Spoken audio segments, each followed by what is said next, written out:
Dear students, hopefully you are all fine and safe. This is Muhammad Jahid Islam welcoming you all to the online class hosted by Horibachar Secondary School. Today I am here to represent the class of 9, 10 and the subject is English second paper. Today we would like to discuss on a grammar part. Today's topic is right forms of verb. We want to discuss some rules about right form of verb. You know, verbs are of different forms like present form, past participle form.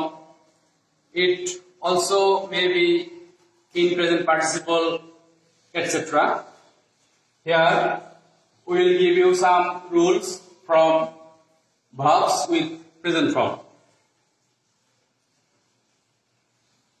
Okay, আমরা মূল আলোচনায় প্রবেশ করছি। তোমরা দেখতে পাচ্ছ এখানে কিছু রুলস দেয়া আছে, যেমন নাম্বার 1,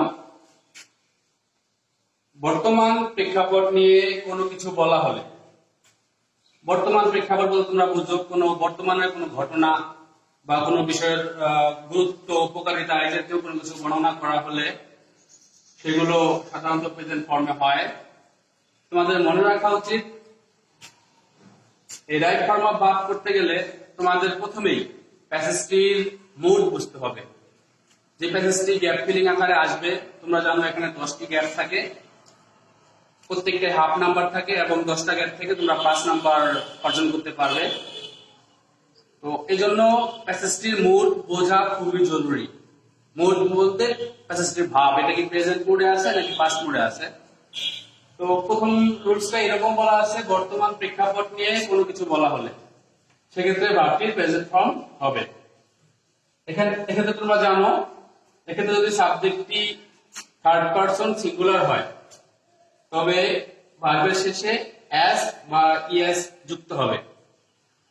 আমরা একটি এক্সাম্পল ফলো করছি, দেখো ইংলিশ হেল্প, এখানে হেল্প ভার্ব দেয়া আছে to communicate with the whole world. তো তুমি যদি এটা খেয়াল করার অর্থ যদি খেয়াল করো, ইংরেজি সাহায্য করে পুরো পৃথিবীর সাথে যোগাযোগ করতে। এখানে যে ভার্বটি দেওয়া আছে এই ভার্বটির সঠিক ফর্ম কি হবে? যেহেতু এই সাবজেক্টটি থার্ড পারসন সিঙ্গুলার নাম্বার, এজন্য এই ভার্বের শেষে এস যুক্ত হবে। তাহলে উত্তর লিখবার সময় সবই তুমি লিখবে, শুধুমাত্র এই ভার্বটির সঠিক ফর্ম বজায় রেখে। তোমরা চাইলে শুধু আনসার লিখতে পারো, পুরো সেন্টেন্স লেখা লাগবে না। আর আরেকটা জিনিস খেয়াল করতে হবে, আমরা এখানে যেমন ব্র্যাকেটে ভার্ব উল্লেখ করে দিয়েছি, তোমাদের কিন্তু ব্র্যাকেটে ভার্ব দেয়া থাকবে না। তোমাদের বক্সে ভার্বের তালিকা দেয়া থাকবে, সেখান থেকে তোমাকে সঠিক ভার্ব পিক করে এনে তারপরে ওই ভার্বটির সঠিক ফর্ম দিতে হবে। তাহলে যেহেতু এটা থার্ড পারসন সিঙ্গুলার নাম্বার, তো আমাদের এই ভার্বটির সাথে এস যুক্ত হবে। তাহলে সঠিক উত্তরটি হবে এরকম, ইংলিশ helps to communicate। এরপরে যা আছে তা থাকলো, তোমরা শুধু অ্যান্সারটি লিখবা। আমাদের মূল আলোচ্য বিষয় হচ্ছে ভার্বের সঠিক ফর্ম। তাহলে আমরা জানলাম কি এই হেল্প ভার্বটির সঠিক ফর্ম হবে হেল্পস। এরপরে আরেকটা एग्जांपल দেয়া আছে, we learn English to get a good job. এক্ষেত্রে যেহেতু পারসনটি সাবজেক্টটি থার্ড পারসন সিঙ্গুলার নাম্বার নয়, তাহলে শুধুমাত্র ভার্বটির বেস ফর্ম থাকবে, অর্থাৎ লার্নই হবে। এর সঠিক উত্তরটা লার্ন, সঠিক आंसर লার্ন। তাহলে আমরা এখন শিখলাম, যদি কোনো কিছু সাধারণত বর্তমান প্রেক্ষাপট নিয়ে বলা থাকে তাহলে আমাদের সেই ভার্বটির প্রেজেন্ট ফর্ম হবে। এরপর আরেকটা রুলস, চিরন্তন সত্য অর্থাৎ ইউনিভার্সাল ট্রুথ অভ্যাসগত ঘটনা বা অভ্যাসগত কর্ম, যেটাকে বলা হয় হ্যাবিচুয়াল ফ্যাক্ট, এই জাতীয় কিছু বোঝালে ওই সেন্টেন্সটির যে ভার্ব থাকবে ওই ভার্বের প্রেজেন্ট ফর্ম হবে। এখানে এক্সাম্পল আকারে দেয়া আছে the earth move around the sun. এক্ষেত্রেও তোমাদের এই উত্তর লেখার সময় এই ভার্বটির সাথে এস যুক্ত হবে, কারণ দ্য আর্থ এটি একটি থার্ড পারসন এবং সিঙ্গুলার নাম্বার, একক বস্তু, এজন্য ভার্বটির সাথে এস যুক্ত হবে। তাহলে সঠিক আনসার হবে, এই ভার্বটির সঠিক ফর্ম হবে মুভস। এখানে এটা দ্বারা ইউনিভার্সাল ট্রুথ বোঝায়, অর্থাৎ চিরন্তন সত্য, ইউনিভার্সাল ট্রুথ। আর দ্বিতীয় যে এক্সাম্পলটা দেওয়া আছে, এখানে লেখা আছে I wake up early in the morning. এই ওয়েক এই ভার্বটির এখানে বেস ফর্ম থাকবে, অর্থাৎ যেহেতু পারসন টু ফার্স্ট পারসন হওয়ার কারণে এই ভার্বের কোনো চেঞ্জ হবে না, ওয়েকই থাকবে। আশা করছি তোমরা বুঝতে পারতেছো। এরপরে পরবর্তী যে নিয়মটা আছে মোডাল ভার্বের পরে, এখানে একটা ভার্ব দেওয়া আছে আপহোল্ড, এর পূর্বে আছে একটি মডাল ভার্ব। তোমরা মডাল ভার্বের তালিকা অনেকেই জানো, যারা না জানো তারা মডাল ভার্বের তালিকাগুলো একটু রিকল করে নেবা। আমরা एग्जांपल আকারে বলতে পারি কিছু মডাল ভার্ব, যেমন shall, should, will, would, can, could, may, might, এছাড়াও must, need ইত্যাদি ভার্ব থাকতে পারে। এখানে যে মডাল ভার্বটি আছে মাস্ট, এরপরে যে মূল ভার্বটি হবে এটা সব সময় প্রেজেন্ট ফর্ম হবে। এখানে তোমাদের মনে রাখার জন্য আরেকটি কথা বলা দরকার, মডাল ভার্বস কখনো একা বসে না। মডাল ভার্বসের পরে অবশ্যই একটি মূল ভার্ব থাকবে এবং এই মূল ভার্বটির সব সময় প্রেজেন্ট ফর্ম হবে। তাহলে আমরা শিখলাম যে মডাল ভার্বের পরে যে ভার্বটি আসবে এই ভার্বটির প্রেজেন্ট ফর্ম হবে। তো এখানে আমরা যে তিনটা নিয়ম আলোচনা করলাম, এই তিনটা নিয়মের উদাহরণ সহকারে তোমাদেরকে দেওয়া হয়েছে। তোমরা নিজেরা এগুলো একটু বাসায় প্র্যাকটিস করবা এবং এই রুলস গুলো মনে রাখার চেষ্টা করবা।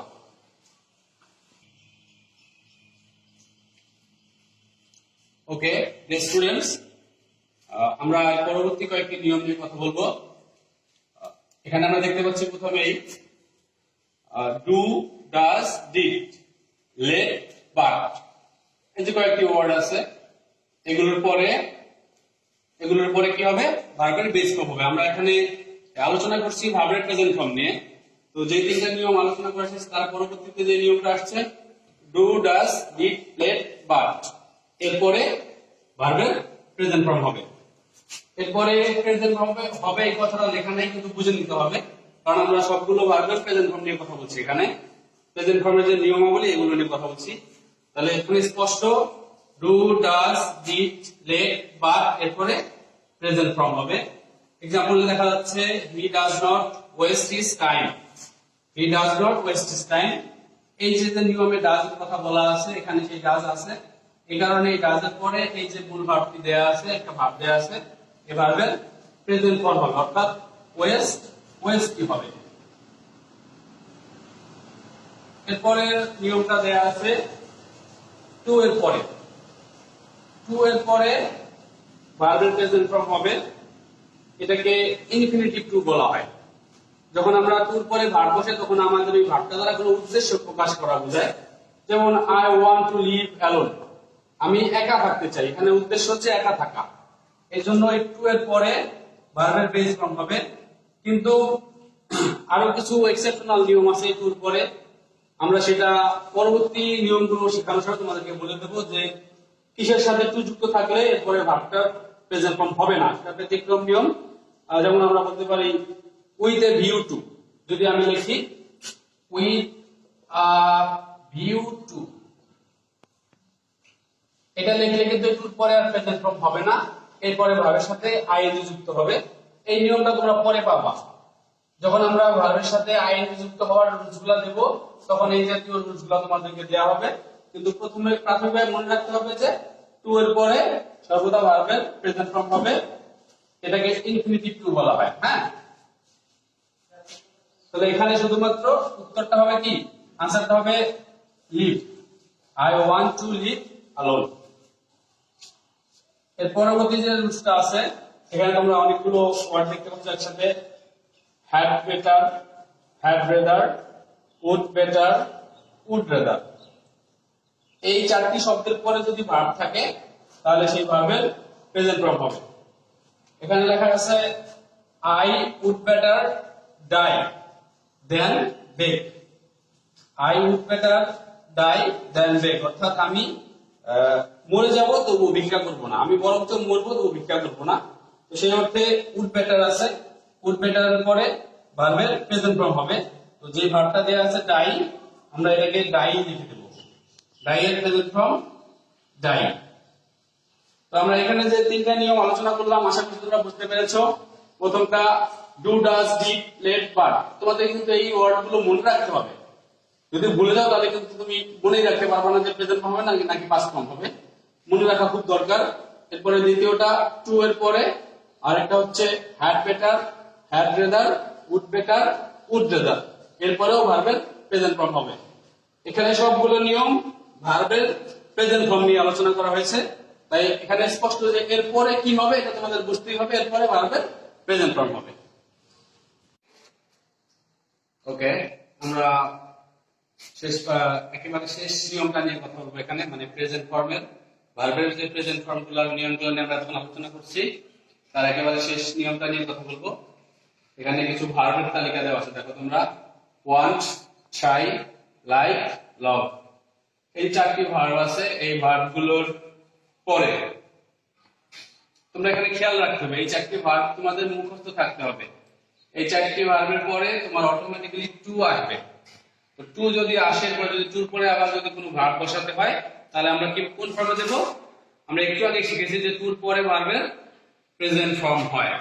এজন্য যেহেতু এই ভার্বগুলো যদি থাকে, এই ভার্বগুলোর উপরে তোমাকে এটা টু আনতে হবে অটোমেটিক্যালি। যদি দেয়া থাকলে তো থাকলোই, না দেয়া থাকলে তোমাকে টু আনতে হবে। এরপরে টুর পরে যে ভার্বটি আসবে সেই ভার্বটির প্রেজেন্ট ফর্ম বসাতে হবে। আমি আবার বলছি, ওয়ান্ট, ট্রাই, লাইক, লাভ, এই চারটি ভার্ব এরপরে টু আসবে এবং এই টুর পরে তোমাদেরকে ভার্বের প্রেজেন্ট ফর্ম বসাতে হবে। এখানে একটা एग्जांपल দেয়া আছে, I am trying convince him. Convince মানে হচ্ছে কাউকে সন্তুষ্ট করা। আই এম ট্রাইং কনভিন্স, আমি তাকে সন্তুষ্ট করার চেষ্টা করছি। তো তুমি যদি এটাকে সঠিক ফর্ম দিতে চাও তাহলে তোমাকে এই যে ট্রাই আছে, আমরা এখানে আগেই লিখে দিয়েছি ট্রাই। চারটি ভার্বের মধ্যে এখানে ট্রাই উল্লেখ করা আছে। তো তুমি যদি এটা সঠিক ফর্ম, যে ভার্বটা দেওয়া আছে ব্র্যাকেটে কনভিন্স, এর সঠিক ফর্ম দিতে গেলে এই ট্রাই এর পরে, ট্রাইং এর পরে তোমাকে টু যুক্ত করতে হবে। অর্থাৎ এর সলিউশনটা এরকম হবে, I am trying to. To যুক্ত করার পরে এরপরে এই ভার্বটার কোন ফর্ম হবে? বেস ফর্ম হবে। কারণ আমরা জানি টুর পরে সর্বদা ভার্বের প্রেজেন্ট ফর্ম হবে। তাহলে I am trying to convince him. তোমরা যদি আনসার করতে যাও তাহলে এই টু সহ আনসার করতে হবে। এখানে আনসার শিটে লিখতে হবে টু কনভিন্স।